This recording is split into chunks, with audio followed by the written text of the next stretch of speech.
আলাইকুম। আজকে আমরা আলোচনা করব কেএফই লেভেল 4 এর একটা গ্রামার। এটা হচ্ছে অধ্বনি করার পর দেখলাম যে নিয়ম হচ্ছে আমি নিজে একটি কাজ করার পর তার একটি নতুন ফলাফল বা প্রতিক্রিয়া জানতে পারলাম। ইয়াগুল মগধ্বনি দুথুঙ্গি অপসজিয়সয়। ওষুধ খাওয়ার পর দেখলাম যে মাথা ব্যথা কমে গেছে। ওষুধ খাওয়ার পর দেখলাম যে মাথা ব্যথা কমে গেছে। এখানে ইয়াক মানে ওষুধ মগধ্বনি খাওয়ার পর দেখলাম যে দুথুং মাথা ব্যথা অপসহ্যসয় চলে গেছে বা কমে গেছে। 칭구에게 전화를 했더니 친구가 울고 있었어요.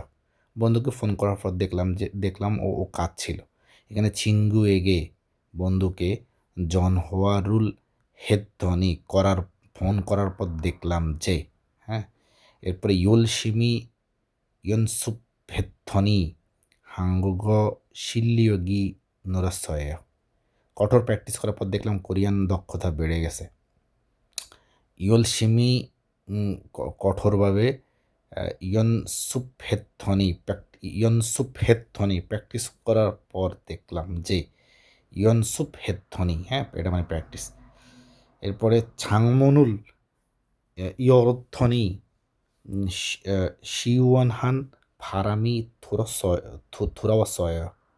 들어왔어요. জানালা খোলার পর দেখলাম ঠান্ডা বাতাস ভেতরে আসছে।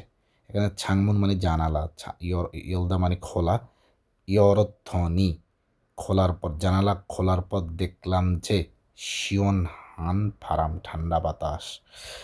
ওকে, নেক্সট এক্সাম্পল। খোয়াং শিগুল মগধ্বনি ফমুনিম সেঙ্গাগি নাসয়।